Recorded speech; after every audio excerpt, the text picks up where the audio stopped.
ഇപ്പൊ എവിടുന്ന വരുന്നു? ഞാനിപ്പോ വരുന്ന എന്നെ കെട്ടിച്ചു വിടുന്നത് കോട്ടയത്താണ്. പക്ഷെ ഞാനിപ്പോ വരുന്നത് വാഗതാനത്തുനിന്നാ. വാഗത്താനത്ത് കെട്ടിച്ചു വിട്ടത് കോട്ടയത്ത് നിന്നാണെങ്കിൽ കോട്ടയത്ത് നിന്നല്ലേ വരേണ്ടത്, വാഗത്താനത്ത് നിന്നല്ലല്ലോ. അതിപ്പോ എങ്ങനാ? ഞാൻ എന്റെ ഭർത്താവിന്റെ അനിയന്റെ കൂടെ വാഗത്താനത്ത് വാടകയ്ക്കല്ലേ താമസിക്കുന്നേ.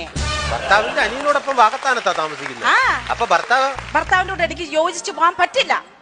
ഒരു സ്ത്രീയോട് ഒരു പുരുഷനും ചോദിക്കാത്ത ചോദ്യങ്ങളാണ് എന്റെ ഭർത്താവിനോട് ചോദിച്ചത്. അത് എന്റെ മുഖത്ത് നോക്കി ചോദിച്ചു. അതൊക്കെ ആയിരിക്കും ഇങ്ങനെ ഒരു തീരുമാനം എടുക്കാൻ വേണ്ടിട്ട് ഇവരുടെ പ്രചോദനം തന്നത്.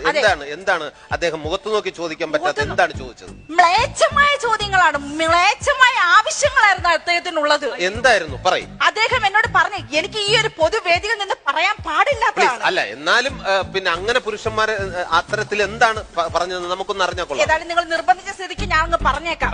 അദ്ദേഹം എന്നോട് പറഞ്ഞ എന്താണെന്ന് അറിയാമോ?